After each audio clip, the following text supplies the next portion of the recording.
Cool. Thank you very much. Welcome, folks.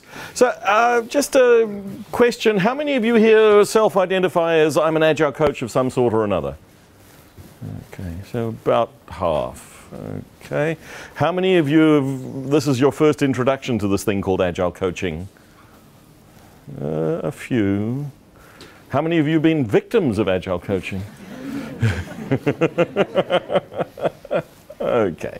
So, yeah, I'm going to talk to my personal journey, but I want to get into and look at what coaching is about, what Agile coaching in particular is.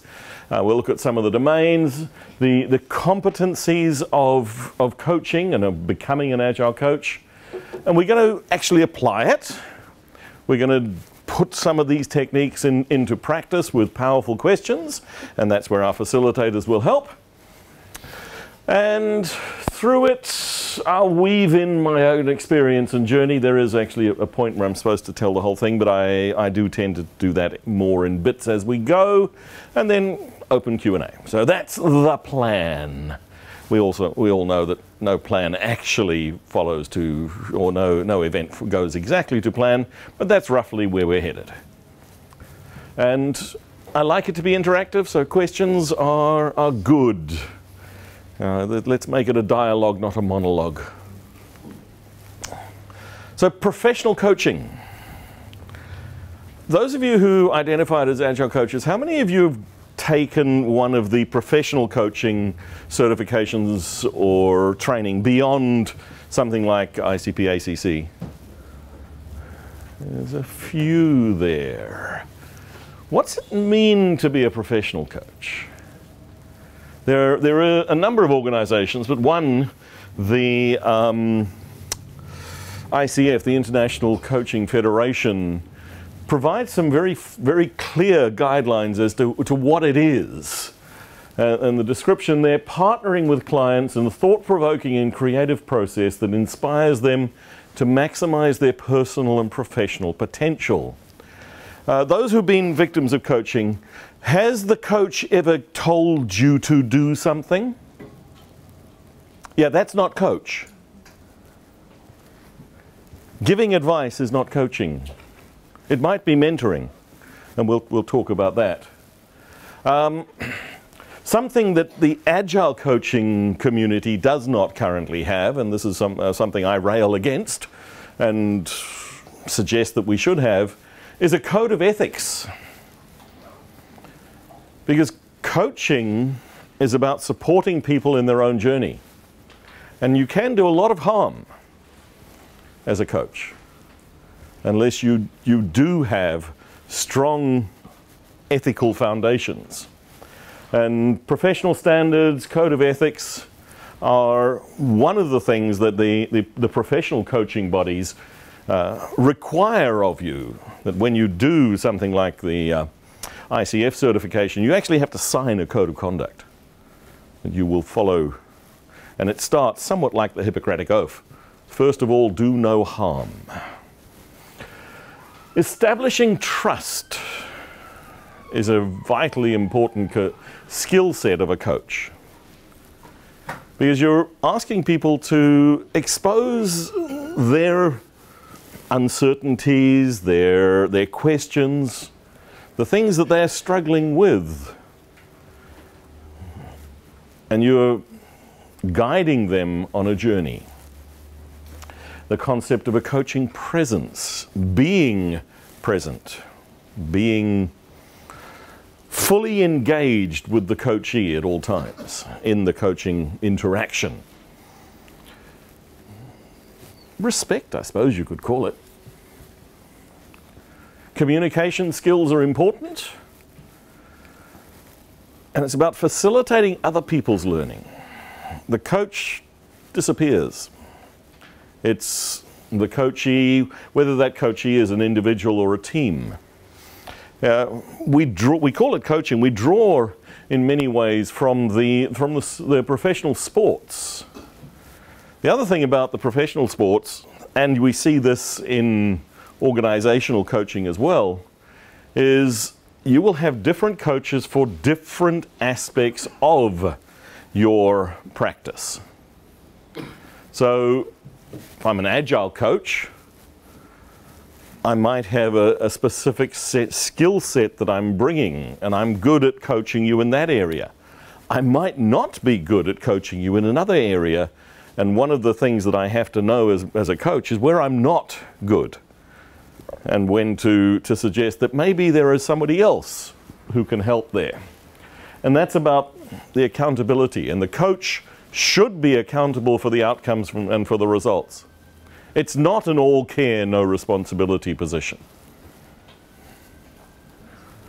Of course, if you don't follow the coach's advice, it's your fault, not theirs, right? No. So what is coaching? This concept of a partnership. It's for the coachee to discover what is best, and it's about exploring opportunities. Coaching does not include giving advice. That's consulting, maybe. Nor is it learning from somebody else's experience. That's mentoring.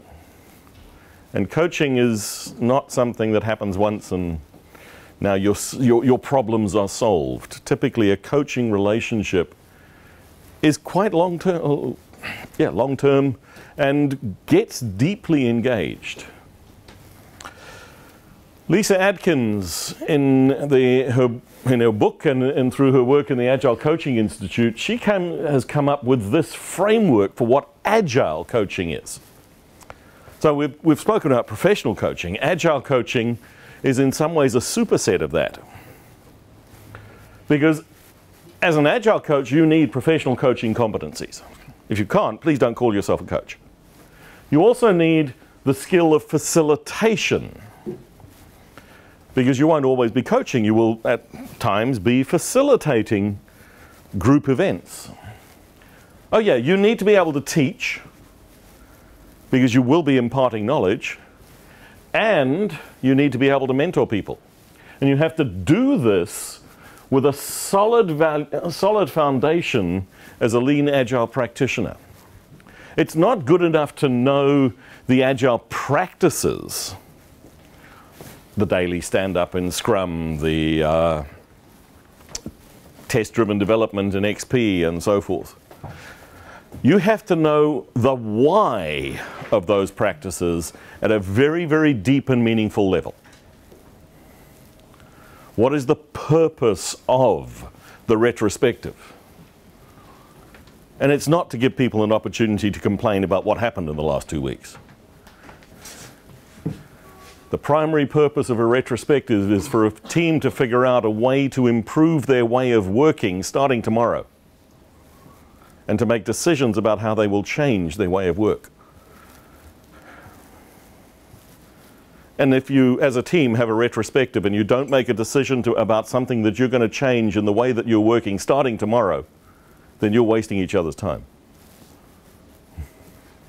And if your retrospective is just moaning about what management are doing wrong, you're wasting each other's time. Please stop doing it. It's about owning the outcome. So as an Agile coach, you need to deeply understand and truly live those values. And then, by the way, you should have at least one area of mastery.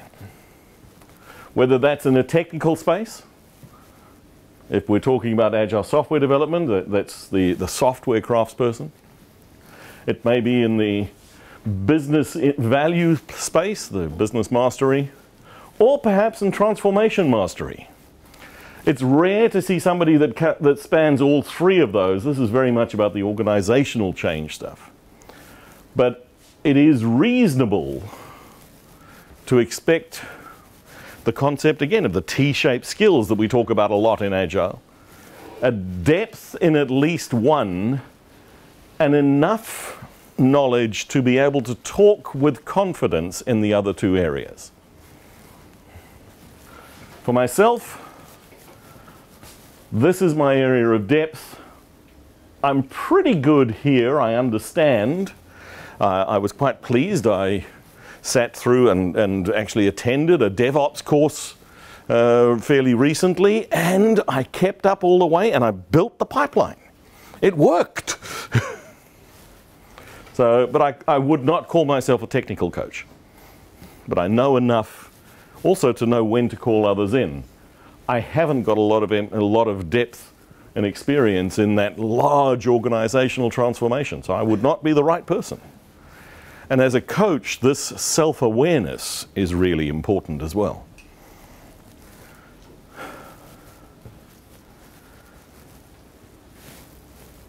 When you're thinking about engaging with somebody as a coach, look at something like this and think about, have they got the breadth and the depth that you need to support you?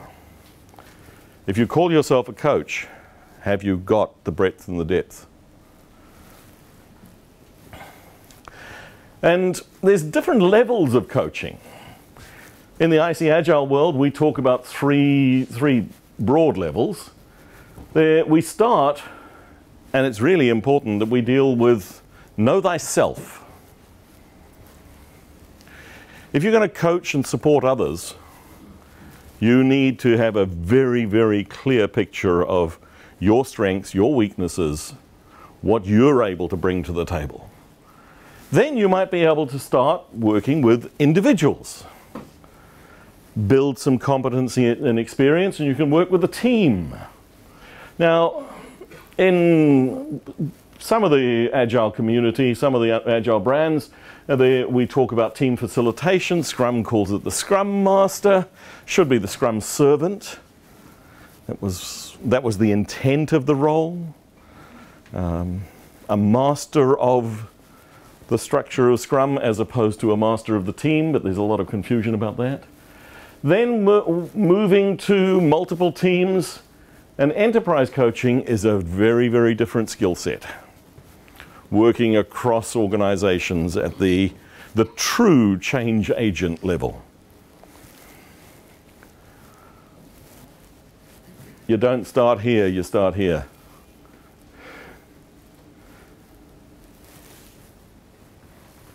And there's a long journey. I've said one pathway to mastery here. This is the ICAgile pathway. It starts with some knowledge. Get to know the basics of Agile. Then build some competencies in team facilitation. Then you can move to the competencies of coaching that were spoken about earlier, the ICP-ACC class. You're on a journey towards coaching. Build some skills, deliberate practice, and go and get additional knowledge and training, whether that's something like the International Coaching Federation. I personally did a professional development program with the University of Victoria in Wellington, New Zealand. ICAgile has a certification for the experienced practitioner that we say is about the level in the Shu-Ha-Ri model. It's about Ha. When you've got depth of competency, depth of experience, you can prove to a panel of experts that yes, you can do this. You're still a long way from being a master. And that's with continuing practice. It's a wonderful graph. These two studied what happens with knowledge and competency over time. So there is a period in time when we have the highest level of confidence in our competence. It's when we know it just enough to be dangerous. And now I meet real people and oh shucks,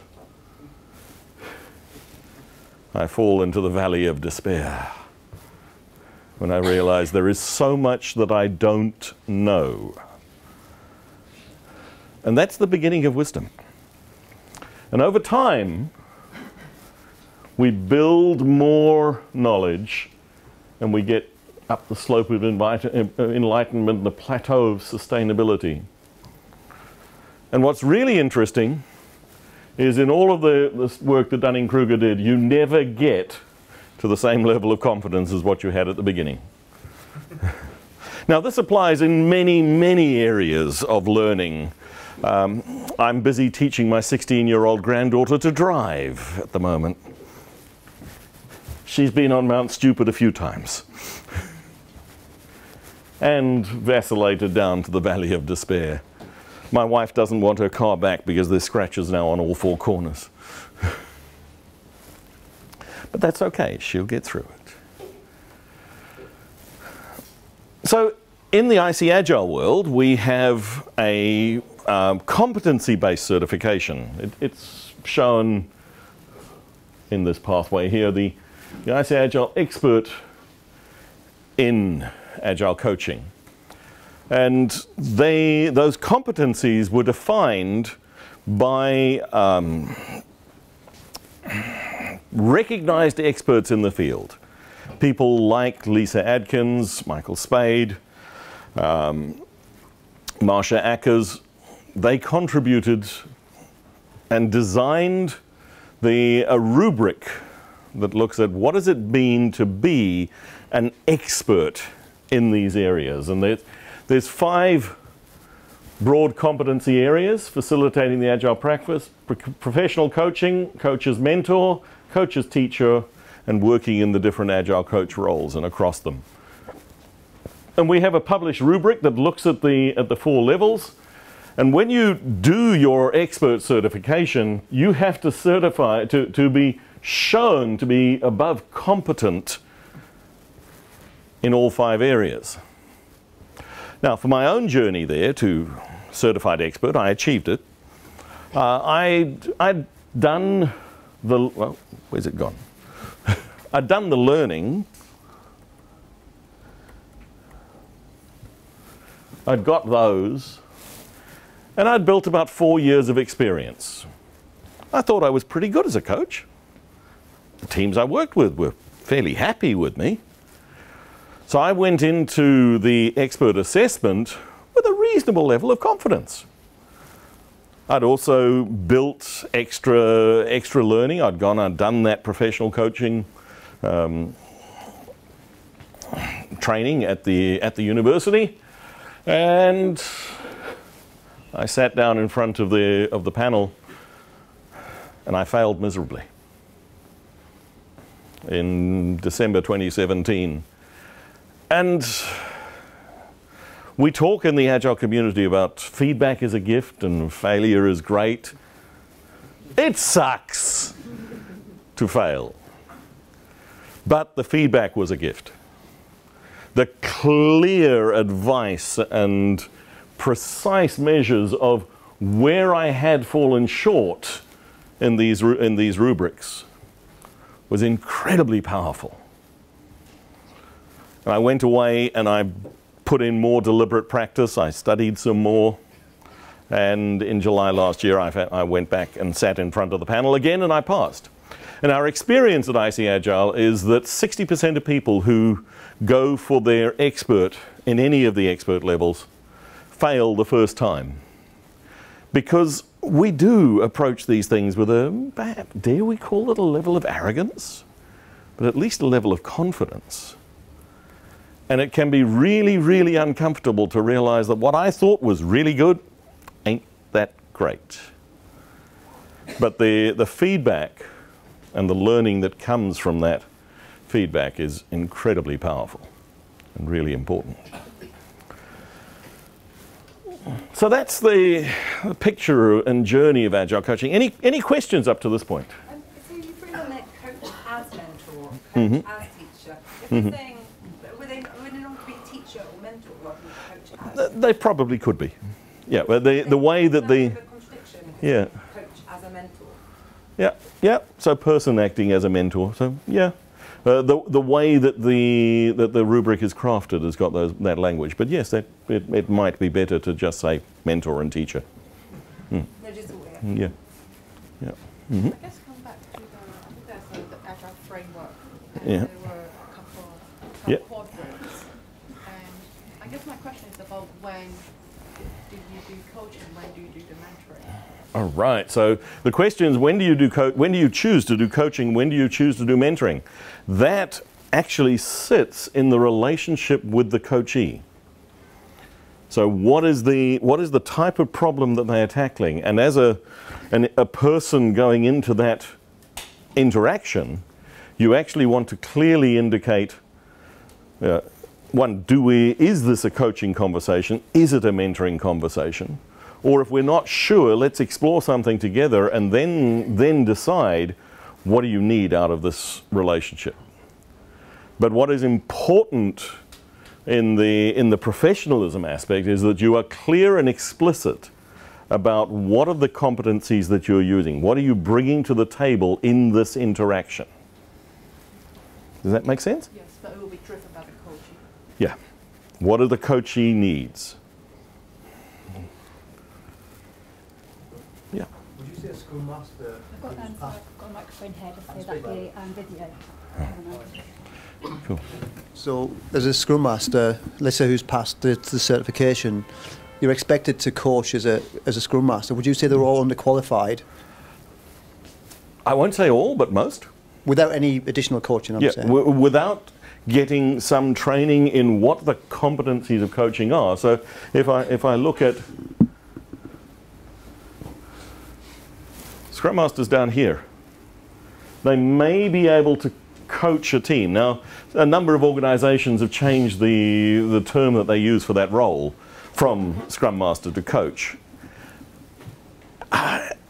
It's maybe better, but the problem is without building the coaching competencies, you're not, because they are quite different to the Agile competencies. So without building these competencies, the Scrum Master is at best a obstacle remover for the team, working around them. Does that make sense? Mm-hmm. Thank you. I'm a Scrum Master, and within the Scrum Guide it talks about working with the team, the product owner, and also with the organization. What I have found is that Agile coaches some of the Agile coaches I've worked with I don't want to use the word block, but they kind of limit us with interacting with the organization, or if we are brought to the table, I feel like the opinions of the Scrum Master or the inputs of the Scrum Master is disregarded because you're not a coach. I don't know if that's right or... Okay, can I be really blunt? That's a coach who's an arrogant so-and-so. Summarise the question, sorry. Sorry. I'll do the question, which is when we can all put the answer. So as a Scrum Master... Cameraman. That microphone's for the camera, not for the... Okay, so as a Scrum Master, working within a team, being blocked from working at the organizational level. The Scrum Guide does talk about removing obstacles, but now we've got this group of Agile coaches who seem to have a hierarchical structure, coach and Scrum Master, and they're blocking the access to even talk about. Am I interpreting that correctly?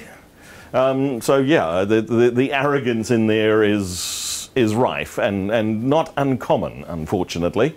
That's one of the reasons why some organizations have changed the names of the roles, and it's just levels of coaching, because as a team facilitator, you're doing those things, and you need to be building up these competencies. You might not yet have a lot of them, but that's because you're on a journey, not because you can't build them. Does that help? Yeah, I'm on the journey. Yeah. Yeah, and being able to progress is important.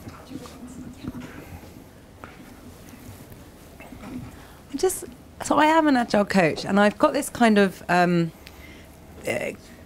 contradictory being an Agile coach, right? Because as soon as you put like a speciality or something that you're specializing in, that people are coming to you for advice or consultancy, you know, unless you're providing professional coaching where you're kind of helping them move towards a goal which they already know of, you know, that they want. When you've got agile coaching, they're coming to you because they want your expertise and knowledge around a topic, right? Yeah. So the agile lean practitioner element of it. And that's why in this model, the teaching and the mentoring is really important, because with our competencies from that, we will do often a lot more of these two than that. Yeah, I do very little coaching in my role. I do, but is the fact that we're called agile coaches, is that maybe that our role was not titled correctly? Or? It could well be. And I think there's a lot broken in the way that these things have evolved. I was actually with Lisa Adkins the weekend before last, and she wrote the book about agile coaching, and she was actively questioning, did she cause some confusion in the industry by titling the role agile coach? Now, what she gave us has been an incredibly valuable framework, but there's a valid question there, and I didn't have an answer, neither did she. But there's history that's come out and so forth. But Lisa was honest about it. You know, she's not entirely sure. You know, this is a great model, but maybe coach wasn't the right term. Because from what you were saying from your initial, presentation, it sounded like I shouldn't be calling myself a coach because I am giving people advice. Yeah. And as long as I know that I'm doing that, and that the people I'm working with know I'm doing that, that's fine. But don't tell me I'm coaching when I'm actually mentoring, because that's giving the wrong impression. But I need the competencies, I need those skills.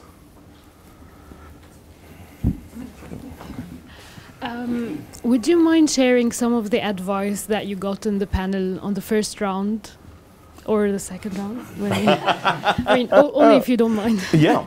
Thanks. So the process for becoming a certified expert requires, there's 5 things that you need to provide. You've got to have evidence of knowledge. So the evidence of knowledge is you've got the basic certifications, and in the ICAgile case it's the Team Facilitator and Agile Coaching knowledge-based certifications, which the classes that were, where's he gone? There he is, was talking about earlier. That's the beginning. Then you have to provide evidence of experience. That's a CV. You need to provide clarification or confirmation of that experience. That's references, and those references will be checked. Then you need to provide evidence of competency in 2 of these areas, teaching and facilitating in video format.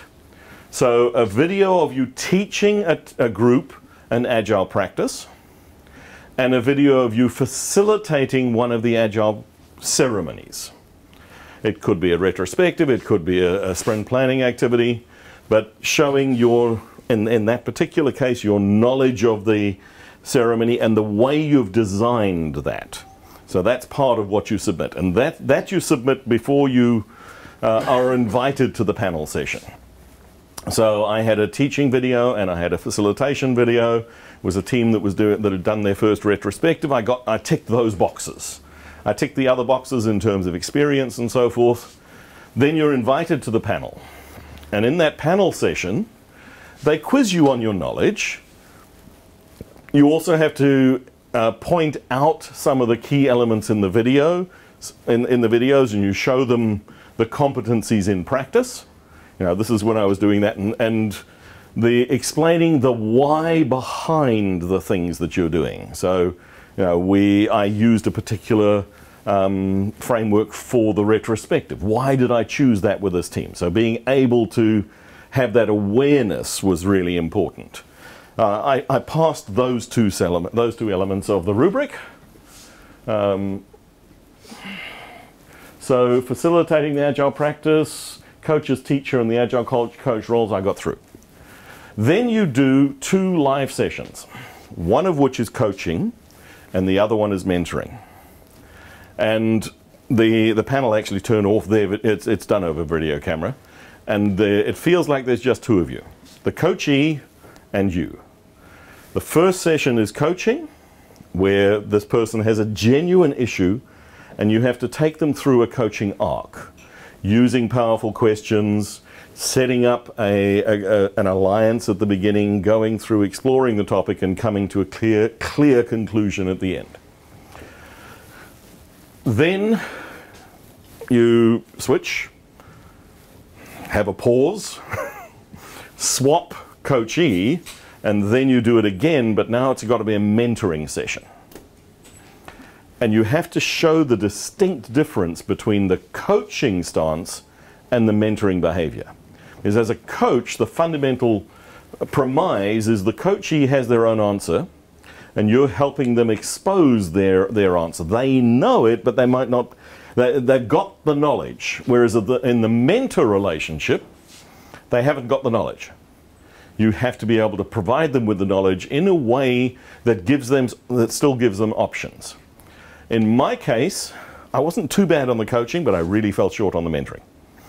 My natural style is Socratic questioning, so tell me more, tell me more. And I wasn't providing enough advice. So that was where I really fell short, was not being able to, not showing that ability to provide advice. And in the coaching, I didn't set up the coaching alliance well enough at the beginning.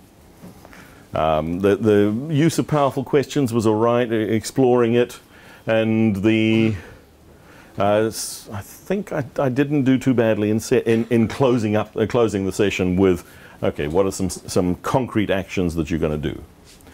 But those were the things that on the rubric I was sort of between developing and competent, and they pointed them out and showed because in the actual rubric there's a whole lot of lines underneath each one of these that actually talk to the competencies and skills. So yeah, that was my first journey, and then using that, going away, working with coachees and with mentees, and building that muscle, and coming back and doing it again. And it made me a much, much better coach. The learning that came out of that was really powerful. Yeah.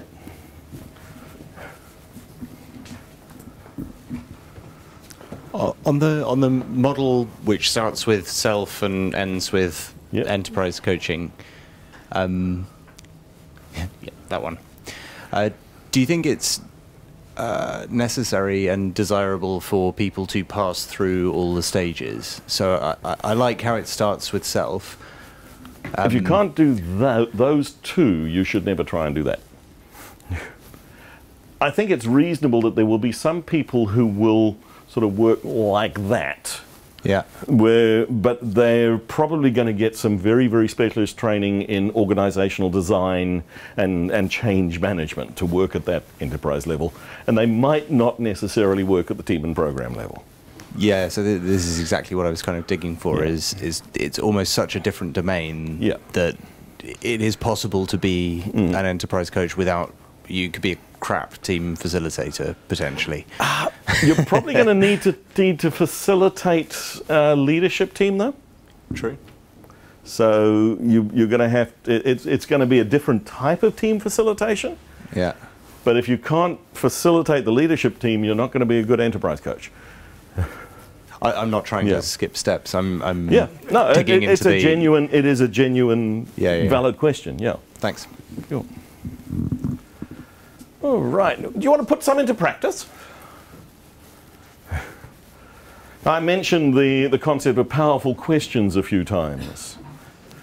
When coaching, one of the key competencies is the ability to ask questions that expose things in the coachee's domain and space that helps them find their own solutions. So examples of some of the powerful questions, what do you want to have happen in this context? What might be holding you back?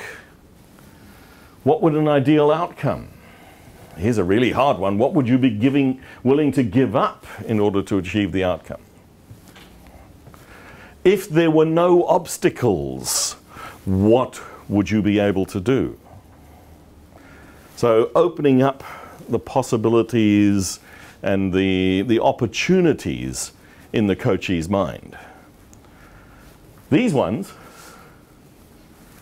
don't help much. They in fact narrow options. And a lot of the questioning that we see happening is in the not so great space. These are the common questions, common question styles that we see. Do you want to try it? Can I ask you to stand up? Let's form triads, shall we? Groups of 3. And we've got 2 facilitators who are going to walk around and provide some advice. Okay. Okay.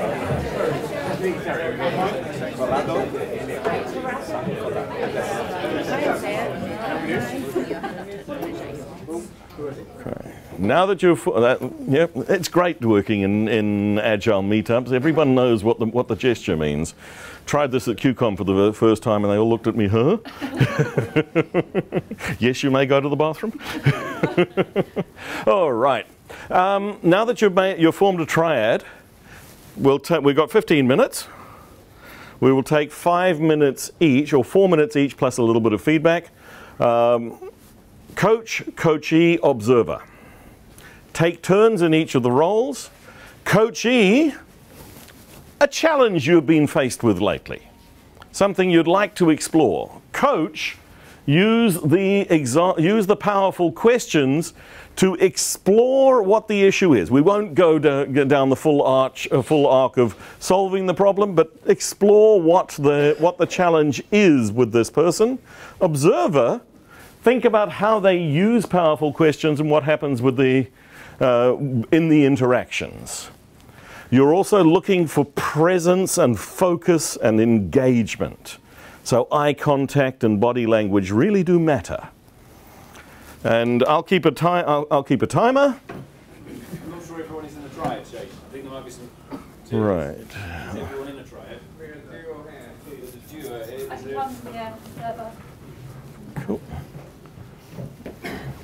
Thank you. So I'll keep time, and we have 2 facilitators plus myself. We'll just wander around and maybe tap people on the shoulder and give advice, or just listen and learn. Okay, first 5 minutes, go.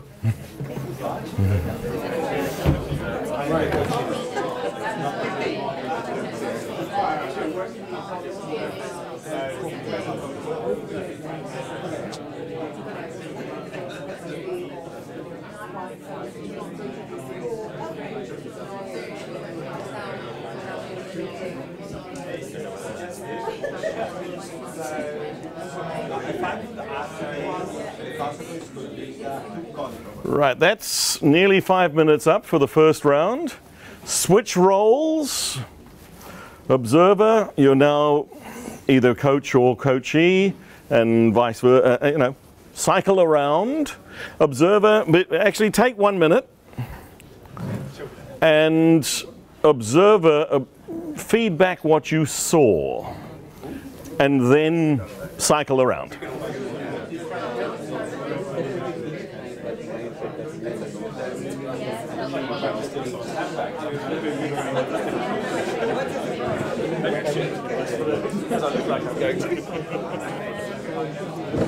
See if I notice. Sorry.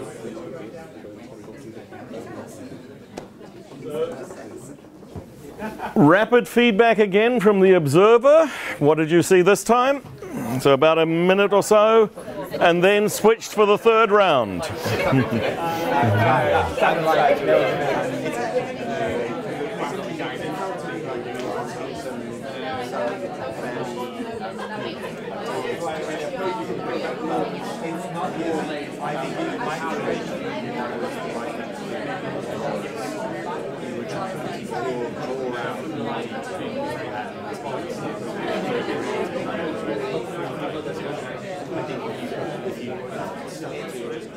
Can we turn our attention back to the front? David, Lana and Susie, would you like to come and join us, please? Spreading ideas and listening and seeing. What did you observe? So I was hovering around there with a couple of groups. First of all, one of the things that I observed in one group was some really, really good setup. So safe space, asking permission, checking for the purpose, talking about timing, all of those sorts of things. And also some really good examples of listening, but active listening and pacing and leading. So acknowledging things and then moving on to another question. So that was good. And then with another group, looked at specifically moving on from talking about the problem into solution mode, so some of the questions that are moving them forward. So those are two specific things. Cool, thank you. I think that it's really hard to be put on the spot to come up with a problem. And until you really have a problem that you're working on, it's very hard to get coaching and to be led in the right direction. Because just coach me on something. And I think a lot of people maybe go towards coaching wanting the answer to be given to them, when actually it's really, you have to really look deep inside you to get it. So I think obviously it's quite a difficult activity because you have to suddenly come up with something, but I definitely saw some examples of real good eye contact and that kind of the safe space you're talking about, that really trying to create that safe space for someone to provide that. But if that's not there, then it's really, really hard to open up to a stranger, I suppose. As, a coach would be.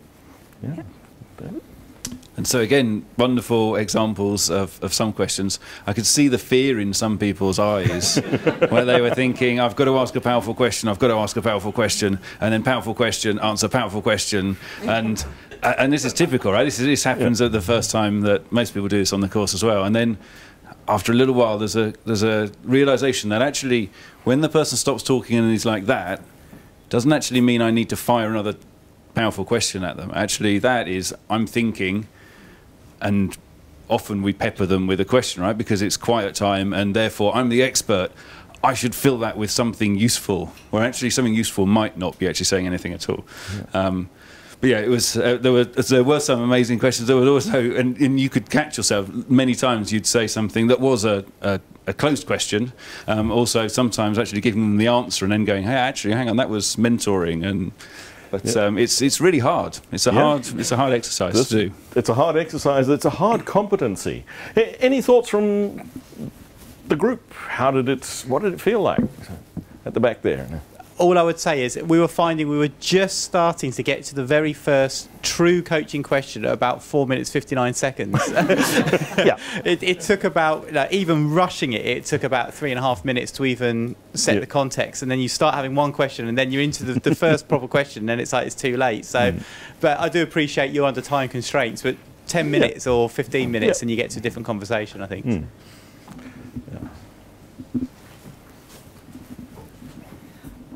Thank you. I found it interesting because you're trying to ask powerful questions, but at the same time you need to actively be listening. So you have to actually understand what the problem, what they're coming with, and then think of a powerful question. Whereas I think when I was doing it, I was just thinking powerful question, what's next, what's next, and maybe not necessarily actively listening. So the point there was, can I summarise? Sorry, I feel like this is a microphone. So no, this is a microphone that goes perfectly into there, but nowhere else. So that was, I'm going to very much briefly, but please shout out, was that it's the listening is the hard part, as well as thinking of the powerful questions. In short. Yeah, and truly in 5 minutes, it's really hard. But I hope it gave you a feel for what it's like and an experience of starting to be coached, being a coachee, and also that observer role, really powerful. Yeah. If you could shout really loudly, then I don't have to paraphrase your question. Can you hear me? Yeah, cool. We had this exercise where we found it really difficult to separate, of course, mentoring from being coach. And we were wondering if, for example, suggesting to go to a mentor session would be allowed or not, because this is a suggestion as well. Yeah. One of the things that they talk about in the rubric is the coaching dance. And being comfortable to switch from one mode to another, but be clear about when you're switching. So I need to switch into a mentor mode because I've got some advice that might be useful. It's valid. But you're making it clear to the coachee because you're not taking the ownership off from away from the coachee. Does that Do you help? verbalise that? Do you say, Yeah. I'd like to give you advice? Yeah, and I need to switch mode. Yeah. Or may I switch mode, and can I give you some advice? Yeah. Thank you. Do you ever find that when you're hello? Just kind of came out of the blue. Do you ever find that when you're maybe when you first start coaching people, that it can get in the way of what the person wants because you're concentrating so hard on asking the right sorts of questions, you're not really engaged in the conversation? Yeah, and that's where building that deliberate practice is really important. And things like the classes where you go and learn this stuff, but then having a pair, a coach, somebody who's learning with you and you practice with each other. My good friend Ant in Wellington, he and I spent hours practicing on each other. We got lots of coaching, some of it not so great, from each other. Because it seems dangerous to use it in a live environment on real subjects who actually need essentially mentoring rather than coaching. And you're practicing on them and you could be giving them advice or not. Yep. So be aware of where you are. There's a question at the back there.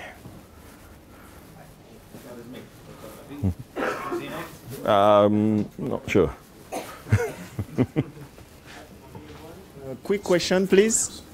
What would be the benefits to tell the coachee I'm switching from a coaching mode to a facilitating or to a mentoring? It's making it clear what the interaction, what the style of interaction is, because coaching truly is, I expect you as the coachee to come up with your own answers. I'm going to use the questioning style that is going to help you explore your own answers. And what David showed, that sort of querying, thinking, deep introspection is something that I expect to see when I'm coaching, when I'm in the coaching mode. I'm prompting that sort of behavior. When I switch to a mentoring mode, I've got some gifts for you. Here are some possible things that from my experience you might want to use. And it's a quite distinctly different mode, and it's important that you do let the coachee know, yes, I'm changing mode here. It's about that ownership. And about trust, yes. You're building up that relationship. Yeah. Projecting. I mean, it's cool that we talk about coaching versus mentoring, but do the people we coach understand all the differences between the various things we... And this, if you go on David's class, he will tell you that there's a very important engagement activity, which is the coaching alliance, where when you first set up the relationship with a coachee, that's exactly what you lay out. This is how we're going to work together. And is it okay that we work in this way? And you send everyone you work with on our course. And there was a question at the back there? Ah, cool. Excellent. I think we're out of time, are we? No? It's 5 to 8? 5 more minutes? I haven't run around enough. No, well, now we want to make you do it while hopping on one leg. In your opinion, what's the difference between Agile coaching and the stuff that Tony Robbins say does? What's the difference between Agile coaching and... what, say, Tony Robbins does? Life coach. Life coach. Life coach, often up here, bringing in some of that stuff. The Agile coach, it's a superset. We're bringing our Agile values, principles, and practices as well. Why wouldn't you have those down the bottom as mastery, though? The Agile learning principles, because it's a sort of discipline, isn't it, of its own? Yeah, and it is, and I don't know why Lisa drew it like that. I didn't draw it. remember this is 9 years old as well. So Yeah, yeah. As you said, even Lisa's mind is. Yeah, yeah. I think I'd support that, having been the rough end of somebody just trying to coach life skills to an agile team of experienced devs, very experienced QAs, and coming up with sort of pat pie things over here because I'm trying to do some sort of team building without the authority of understanding development pipelines and this kind of thing. It was very sad to see. It bought nobody anything. Yeah, and technical practitioners are ruthless. So to answer that question, that I think would be the big difference. You can't, if you haven't got the credibility of the technical and procedural aspects of Agile, you're going to find it very difficult to mentor, to coach an Agile team. Cool. Any other? Well, then I will say thank you very much, folks. I hope that was a worthwhile session.